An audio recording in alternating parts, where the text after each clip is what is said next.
Welcome to the final day of the Climate and Nature Summit. We'd love to hear how you've been getting on, so get on social media.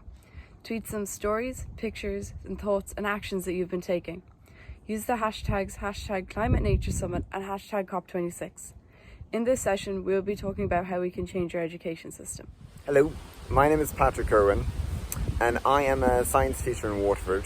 I also work with the Irish School Sustainability Network with lots of teachers and students, and a host of other incredible individuals and organisations that have made this Climate and Nature Summit happen. People like Raquel and Noboa from 50 Shades Greener, Susan Adams from Education for Sustainability, Green Schools, ECOUNESCO, AimHiEarth, Grainne Kennedy, Eimear Manning, SEAI, and lots more. You'll see them all on the website. Now, we've come together because we know that partnerships are needed in order for change to happen. We need to work collectively to tackle the climate and nature emergency. We all hope that you've had a wonderful week with stimulating conversations with your peers and your colleagues. The biggest revolutions in our human history have started with a conversation. In the past, it was once thought acceptable to own another human being, a slave. It was normal. Slavery didn't end because a government official decided to effect change. It ended because a member of the public shared their feelings that this was wrong with other people in their community. And you had small groups of people who were talking and sharing their feelings and thoughts. And they wanted something different. They wanted change. And they kept talking to people in their community and shared their feelings and influenced others to change their value systems. And eventually those groups became bigger and they reached a critical mass and they pushed their governments to effect change. Conversations are so important. They foster change in our society. Climate change is a part of public conversation, but the climate crisis is not. People are not aware of the magnitude of the climate emergency and loss of nature. Without that awareness, action won't happen as quickly as we need it to. Our education system prepares our students for today's society. That's a society that has caused the climate and ecological emergency. Wouldn't it be awesome to be in an education system where in September we came back after the summer and we created a space for a conversation? We talked about the IPCC report that was published in August that was dubbed a code red for humanity. We talked about COP26 and why it's so significant. And we had a chat about the Paris Agreement that was made between lots of countries in 2015 to cut greenhouse gas emissions. And that actually, if they adhered to the commitments that they made in 2015, that actually we'd see 3.7 degrees of warming in just 80 years. If you did that in your school, well done. That's pretty impressive. Because if we can create a space to have these conversations, then we can talk about the actions that we need to take. It's time for something different. It's time for an educational revolution. We need to give our students the education that we didn't receive. How can we create an education system where our students and educators realize their own agency to make a difference and are inspired to take action? There's so much work to be done. And it's actually quite an exciting time with lots of positive change. So let's start off this session and hear some views on what an educational revolution looks like. An educational revolution to me is getting all schools involved in a sustainable policy where we can reduce our single-use plastics and help encourage a more sustainable environment within our school. We also need to start looking at the curriculum. We need to add more about the climate crisis and how it's causing problems within our community. Hi, my name is Maeve Morrissey and I have 2 children in primary school at the moment. We're passionate about sustainability and we have noticed that we've had to buy the same book 2 years in a row. What I would like is if there could be more book rental schemes in schools, if schools could reduce the number of editions of books that are used, and if children could write in copybooks instead of in the actual books themselves. I think this would make a massive change for the environment. We'd need less energy to produce the books, we'd need less ink and less paper. It has to be a positive for both the climate and also for our pockets. We should be shown how to fix clothes and appliances so we can live sustainably. Our school could harvest rain water for toilets. We should be able to choose electric cars at school. Every school should get rid of plastic. Hi, I'm Sue Adams from Education for Sustainability, and my idea of an educational revolution is for all students to have opportunities to connect with their communities, to do action projects, to be climate literate, and for schools to foster behavioural change. Make climate science a standalone subject. Put it front and centre on the timetable and teach it from the first to last day of school so that sustainable thinking and behaviour becomes part of our DNA. Do 3 things. First, tell us the truth. Teach us about the dangers we face and why we need to change. Second, show us how and make it exciting. Show us what's happening at the cutting edge of innovation, from sustainable crop production to propagating meat from stem cells. Teach things like wind energy, ocean management, and helium-3 mining on other planets. If we can see it, we can be it. Third, teach us teamwork skills. We can only succeed if we all work together. The ability to share labour and ideas has allowed our species to dominate, but we need to adapt to survive. We need teamwork, innovation, and consensus at a global level, so let's start at school. Teach us to think big, act big, accept nothing less from our leaders.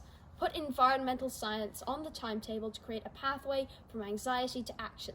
To me, an education revolution is when all children leave school on a Friday to do a climate strike because they care about their climate and want to show that they want to save it. And they might not be able to vote in Parliament and stuff, but they have a voice and they're willing to use it. And it's so easy to do. You just grab a group of friends and strike outside Parliament buildings, or you can contact Fridays for Future and join them on a strike. But either way, it's something that is just so empowering and amazing. I want to play outside. I want an edible playground! I want my school to teach me how to live sustainably, and I want my school to be a good example of that. Okay, it's quite exciting to rethink an education system. And after hearing about all those ideas on what an education revolution could look like, perhaps in small groups or as a whole class on the board, map out those ideas and add your own. And start to think about, as teachers and students, what direction would we like to push our school in this year? What action projects would we like to undertake? What campaigns, what policies would we like to put into place? Take about 5 minutes for this. And when you've done that, take a picture of your work and share your conversation with other schools around the country. Use the hashtags on social media, Climate Nature Summit, Education Revolution, and COP26. Okay, so we're going to have a walking debate. The way this works is I'm going to give you a statement and you have to think about whether you agree, disagree, or whether you're somewhere in the middle. Now, the left wall could be agree, the right wall could be disagree, and you could stand anywhere along that spectrum. But you have to be able to explain why you're there. Now, this activity is up to the discretion of your teacher. You might have a very small classroom and not be able to do this activity in this way, but you could do a hands up, hands down, whether you agree or disagree, and you could talk about it.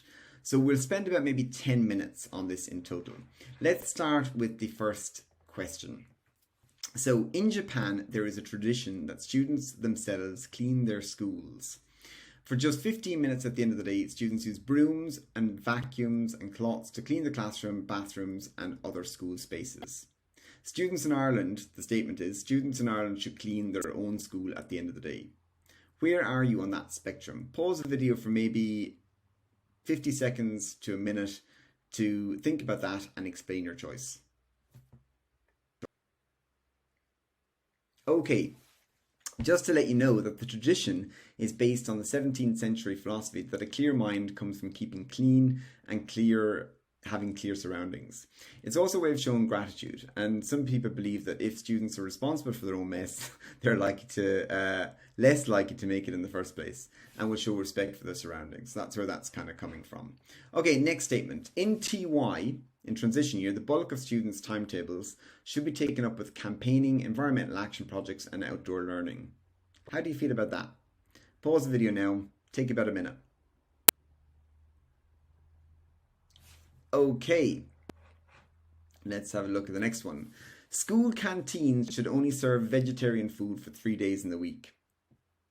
What are your thoughts on that? Again, pause the video for about a minute.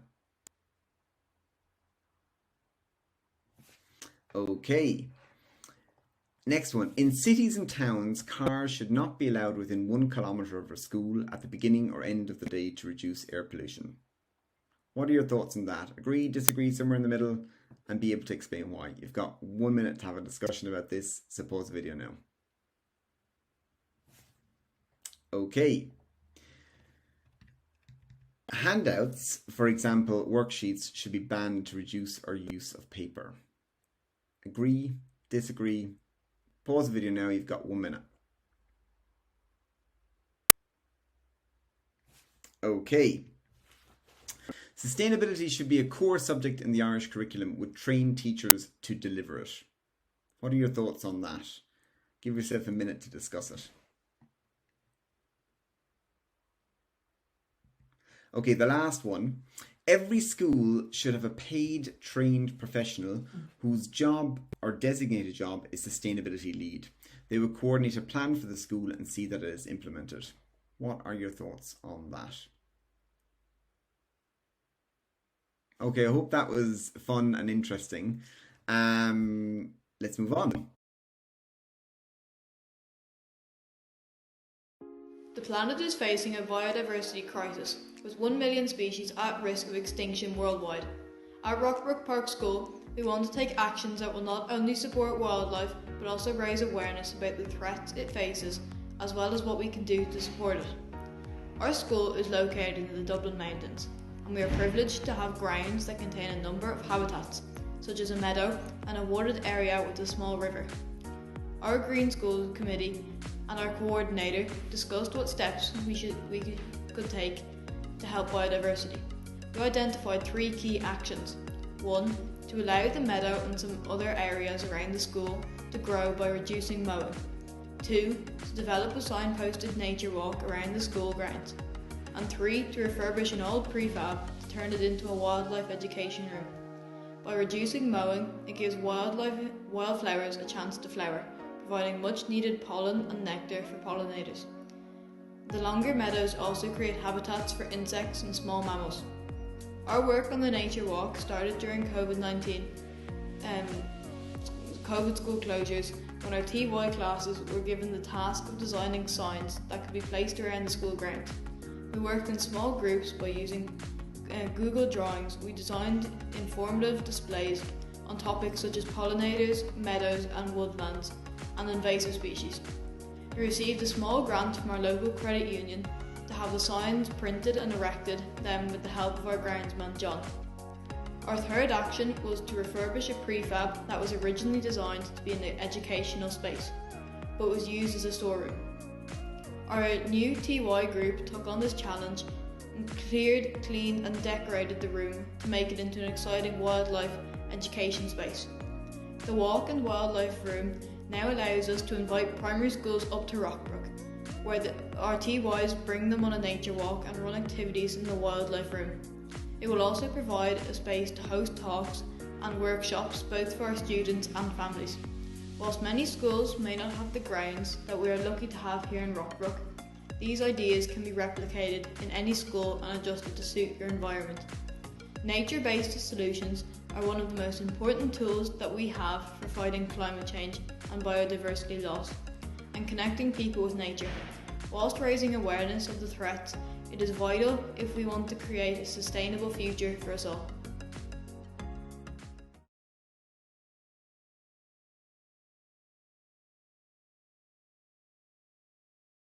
Hi, I'm Ethel. Hi, I'm Aideen. We're both in first year. We both live around the harbour. I live in Cove. And I live in Castlewest. We entered the ECOUNESCO Young Environmentalist Awards in January. We spent a lot of time on the shoreline of Cork Harbour, and recently we have noticed that the litter on it is mounting up. We decided to find out where this litter was coming from. This litter comes from a lot of places, but we discovered loads of it comes from the roadside. This is commuter waste, and our project aims to tackle this. Green City in Cork Harbour is the strategic employment area. This means that it gets about 8,000 commuters every day.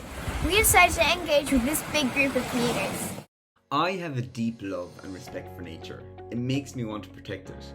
Nature is a lived experience. We should feel it, smell it, touch it, see it. Teaching students to value nature means moving outdoors. To create a cultural shift, we need to try something different. Let's move outdoors and make the intangible feel tangible.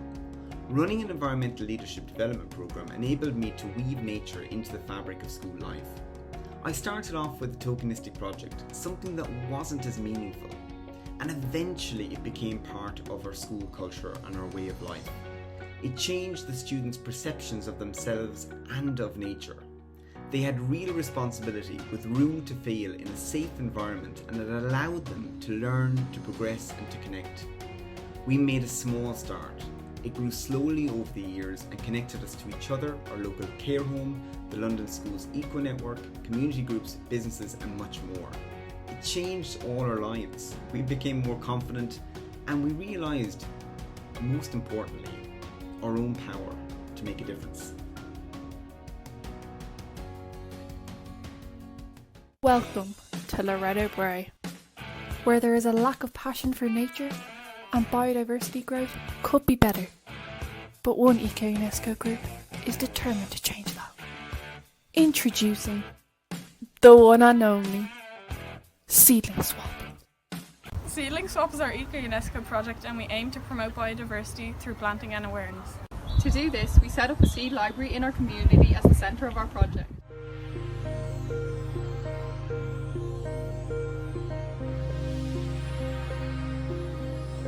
My name is Fergal McCarthy, Principal of Kinsale Community School. I'm really pleased that the focus of our collective interests over the course of this year will be in the main targeted towards sustainability, climate change, good global citizenship. I mean, good global citizenship is something that we would have spoken with our students about since the school was first opened. I mean, our three rights, the right to be happy, the right to be different, the right to learn, they're conferred on every student in our schools.